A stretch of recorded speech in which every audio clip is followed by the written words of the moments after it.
உபாக்கியானம், அப்புறம் கபில உபதேசம், அப்படி ரெண்டு விதமாகவும் சொல்லலாம். உபாக்கியானம்னா அவளோட கதை, அவளோட சரித்திரம் அப்படின்னு அர்த்தம். கபிலரோட சரித்திரம் கபிலோபாக்கியானம். கபிலர் பண்ணின உபதேசம் கபிலோபதேசம். கபில கீதா என்றும் இதை சொல்லுவார்கள். பகவான் பண்ணின கீதை பகவத்கீதை, சிவபெருமான் சொன்ன கீதை சிவகீதை, தேவி சொன்ன கீதை தேவி கீதை, ராமபிரான் சொன்ன கீதை ராமகீதை, அது மாதிரி கபிலர் சொல்ற கீதை கபில கீதை. கபில கீதை எத்தனை அத்தியாயத்துல இருக்குன்னா 9 அத்தியாயங்கள் இருக்கு. 25வது அத்தியாயம் 3வது ஸ்கந்தத்தினுடைய ஸ்ரீமத் பாகவதத்தில் திருத்திய ஸ்கந்தம் பஞ்சவிம்சோத்தியாயம் 25வது அத்தியாயத்தில் ஆரம்பித்து இந்த ஸ்கந்தம் முடிய வரைக்கும் 33வது அத்தியாயம் வரைக்கும் இருக்கக்கூடிய பாகத்தை தான் கபில கீதா அப்படின்னு சொல்றோம். அதுக்கு முன்னாடி அத்தியாயங்கள்ல பகவான் கபிலர் அவதாரம் பண்ணின சரித்திரத்தை சொல்றான். நம்ம சுருக்கமா பார்க்கணுங்கிறதுனால 2 ஹவர்ஸ்க்குள்ள பார்க்கணுங்கிறதுனால நாராயணியத்தை பிரதானமா வச்சுட்டு பார்த்தோம்னா தான் முடியும். ஏன்னா பாகவதத்துல இருக்கிற ஸ்லோகங்கள் ரொம்ப ஆழமான ஸ்லோகங்கள். இப்போ ஒரு ஸ்லோகத்தை எடுத்துட்டு பாகவதத்துல உட்காண்டோம்னா 2 மணி நேரத்துக்கு அந்த ஒரு ஸ்லோகத்தை பத்தியே சிந்தனை பண்ணிட்டு போலாம். அவ்வளவு விஷயம் இருக்கு பாகவதத்துல. இப்ப கபிலர் யார் அப்படின்னு பார்ப்போம். லோகம் சிருஷ்டி ஆரம்பிச்சது இப்பதான். அப்ப பிரம்மாஜி இருக்கா இல்லையா, சதுர்முக பிரம்மா, அந்த பிரம்மா வரார். அவர் எங்க இருந்து வரார்? அஸ்மின் பராத்மன்னனு பாத்மகல்பே த்வமித்தமுத்தாவித பத்மயோனிஹி அனந்த பூமா மமரோகராசிம் நிருந்தி வாதாலய வாசவிஷ்ணோ. பிரம்மாஜி பகவானுடைய நாபி கமலத்திலிருந்து வரார். அதனாலதான் பத்மநாப நாமஸ்மரணையோட ஆரம்பிச்சோம். அந்த பத்மநாபன் தான் எல்லா பெருமாளுக்கும் ஆதி மூலமாக இருக்கக்கூடியவன். நமக்கெல்லாம் ரொம்ப பக்கத்துல கிடைச்சுட்டார். எல்லாரும் எங்கெங்கிருந்தோ தேடி வந்து வந்து பத்மநாபா பத்மநாபா பத்மநாபான்னு இங்க வரார்கள். போய் பார்த்தோம்னா தெரியும் இல்லையா, ஹிந்தி பேசுறவா, ராஜஸ்தானி பேசுறவா, குஜராத்தி பேசுறவா, எல்லாரும் பாரத தேசம் பூரா எல்லா இடத்துல இருந்தும் காஷ்மீரத்துல இருந்து கன்னியாகுமரி வரைக்கும் எல்லாரும் நம்ம பத்மநாபன் நம்ம பத்மநாபன் வரான். ஈவன் தோ அந்த கஜானா எங்க இருக்குன்னு பக்கத்துக்கு வந்தா கூட வந்துட்டு போட்டுமே, பத்மநாபனோட கடாட்சம் அவளுக்கு கிடைச்சு விடுறது இல்லையா. நிறைய பேர் வர்றவா தங்க எங்க வச்சிருக்கா அப்படின்னு தேடிட்டு வந்தா கூட இவா பத்மநாபனை பார்க்கணும்னு அவசியம் இல்லை. பிரபு ஒரு கடாட்சம் பண்ணிட்டான்னா போருமே. அந்த கடாட்சத்துக்காக தான் லக்ஷ்மி ஸ்வயம் லக்ஷ்யதே, மகாலட்சுமியே இன்னும் ஒரு கடாட்சம் பண்ண மாட்டாரான்னு தானே உட்கார்ந்துருக்கா. அப்படிப்பட்ட கடாட்சம் எல்லாருக்கும் கிடைக்கிறது இல்லையா. அது இந்த அர்ச்சாவதாரத்தோட மேன்மை, கோவில் இருக்கக்கூடிய பெருமாளுடைய மேன்மை. அத்தியானிகளுக்கும் தரிசனம் கொடுக்கிறார் பெருமாள். எல்லாரும் போய் பார்க்கத்தக்க ஒரு ரூபத்துல பகவான் கோவில் கொண்டிருக்கார். நமக்கு எல்லாம் கிடைச்ச ஒரு வரப்பிரசாதம்.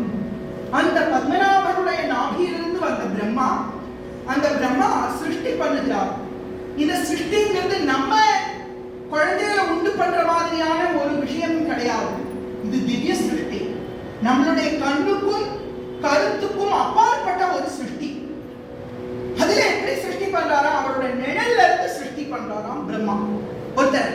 அவருக்கு பெயர் கர்தமர் என்று பெயர். கர்தம பிரஜாபதி என்று சொல்றோம். அந்த கர்தம பிரஜாபதி ரொம்ப காலம் தபஸ் பண்ணுகிறார். அந்த தபஸ்ல பகவான் காட்சி கொடுத்து, ஹே கர்தம பிரஜாபதி, எப்படி வந்து காட்சி கொடுக்கிறார் அப்படின்னா, கருடோ பரிகால மேககம்ரம் விலசத் கேலி சரோஜ பாணி பத்மம்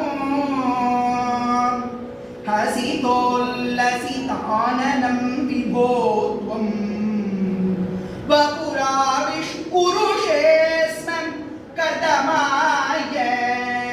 எப்படி காட்சி கொடுத்தார் தெரியுமா? இப்படி காட்சி கொடுத்தார். கையில ஒரு தாமரை பூவை வச்சிருந்து காட்சி கொடுக்கிறார் என்று சொல்றார். பிலசத் கேலி சரோஜ பாணி பத்மம், ஒரு தாமரை மலரை கையில வச்சுட்டு அதை இப்படி ஆட்டிட்டே இருக்காராம் பெருமாள். திலசர் கேள்வி ஒரு விளையாட்டா அந்த தாமரை பூவை வச்சுட்டு அவருக்கு அப்படி அழகா ஆடிட்டே சங்க சக்கர கதாபாணியாக பகவான் காட்சி கொடுக்கிறார். சங்க சக்கரதர வைஜயந்தி தர சங்க சக்கர வைஜயந்தி தர சங்க சக்கரதர வைஜயந்தி தர சங்க சக்கரதர வைஜயந்தி பீதாம்பரதர கோவர்தனதர ரசீமாலா சோபதி गरुड़ गमन हरि पंकज नाभा विठ्ठलाय पंडरीराय विठ्ठलाय गरुडोपरि कालमेघ गम्रं विलसत्केळि सरोजपाणि पद्मं हसिकोल्लसिताननौ அவர் ஒரு சிரிப்பு சிரிக்கிறாராம். அந்த சிரிப்புல அப்படியே மனமயங்கி போய் நமஸ்காரம் பண்றார் கர்தமர். ஹே கர்தம பிரஜாபதி, உனக்கு ஆசீர்வாதம் பண்றேன். மனு இருக்கா இல்லையா, ஸ்வயம்புவ மனு, பிரம்மாவினுடைய சரீரத்திலிருந்து பிறந்தவர் ஸ்வயம்புவ மனு. ரெண்டாக விபஜ்ய என்று சொல்றார். தேகமதோ விபஜ்ய என்று சொல்றார் நாராயணன். தேகத்தை ரெண்டாக பிளந்து அதிலிருந்து ஒரு பகுதியிலிருந்து ஸ்வயம்புவ மனுவும் இன்னொரு பகுதியிலிருந்து சதரூபாவும் வந்தார்கள். அந்த ஸ்வயம்புவ மனு சதரூபா ஜோடிகளுக்கு குழந்தைகள், பல குழந்தைகள் பிறக்கிறது. அதுல முக்கியமானவன் பிரியவிரதன். முதல் பையன் பிரியவிரதன், அடுத்தது உத்தான பாதன் என்று 2 ஆண் குழந்தைகள் பிறக்கிறார்கள். ஆபூதி, தேவஹூதி, பிரசூதி என்னும்படியாக 3 பெண் குழந்தைகள் பிறக்கிறார்கள். அவதான் இருக்கா இல்லையா, அதுல இந்த தேவஹூதிங்கிற பொண்ணை உனக்கு கல்யாணம் பண்ணி கொடுப்பாங்க. நீயும் எதுவும் மறுப்பு சொல்லாம அவளை கல்யாணம் பண்ணிக்கோ. உனக்கு 9 பெண் குழந்தைகள் தோன்ற போறார்கள். அவளை 9 பேரையும் நவ பிரஜாபதிகளுக்கு நீ கல்யாணம் பண்ணி கொடு. அப்போ அந்த 9 பேருக்கு அப்புறம் 10வதாக நானே வந்து உனக்கு பிறக்கிறேன் என்று பகவான் சொல்றாராம். ரொம்ப அழகா சொல்றார்.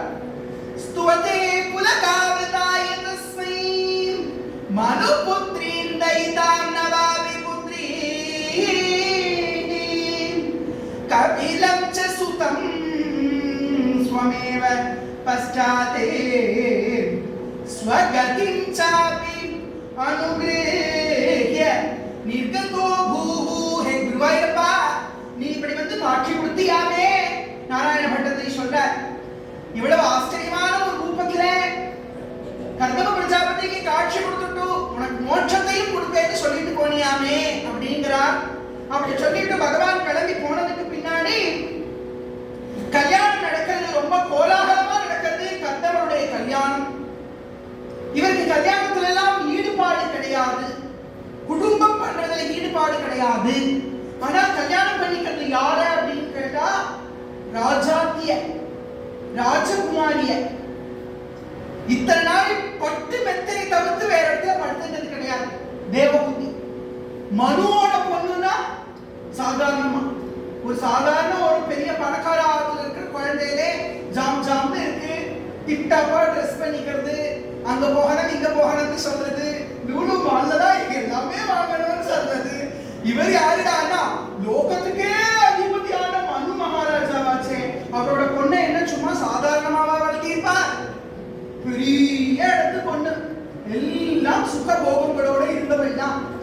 அப்பேற்பட்ட அந்த தேவபூத்திய ஒரு ரிஷிக்கு போய் கல்யாணம் பண்ணி கொடுக்கறதா அப்படின்னு மனு பகவான் நினைக்கவே இல்லையா. ஏன் அப்படின்னா இது பகவானுடைய ஆசீர்வாதத்தில் நடக்கிற கல்யாணம். பிரம்மாஜி சொல்றார், பிரம்மா காட்சி கொடுத்து சொல்றார் மனுவுக்கு, குழந்தைய மனுவே உன் பொண்ணு இந்த கர்தமருக்கு கல்யாணம் பண்ணி கொடு அப்படின்னு சொன்ன உடனேயே குழந்தை தேவபூத்தியையும் மனைவியான சத்ரூபையும் அழைச்சிட்டு கர்தமரோட ஆசிரமத்துக்கு வராராம். இதுல ஒரு அழகு ஒரு விஷயம் என்னன்னா, பகவான் சொல்லிட்டு போயிருக்கார் மனு வந்து பொண்ணு கொடுப்பார் அப்படின்னு சொன்ன உடனே அது வரைக்கும் கர்தமருக்கு கல்யாணத்துல ஆசை இல்லை. இப்ப தபஸ்ல என்ன போக மாட்டேங்குது. மனு வருவார்னு சொன்ன உடனே மனு வருவாரா, எப்போ வருவார் அப்படி வாசலை பார்த்து உட்கார்ந்து இருக்கார். அப்படி மனு பகவான் அங்க இருந்து கிளம்பி வரார். மனுவுக்கே பகவான் அப்படின்னு சொல்றோம். மனுஸ்மிருதிங்கிற கிரந்தத்தை ஆரம்பிச்சாரோ அந்த மனு தான் இந்த மனு, ஸ்வயம்புவ மனு.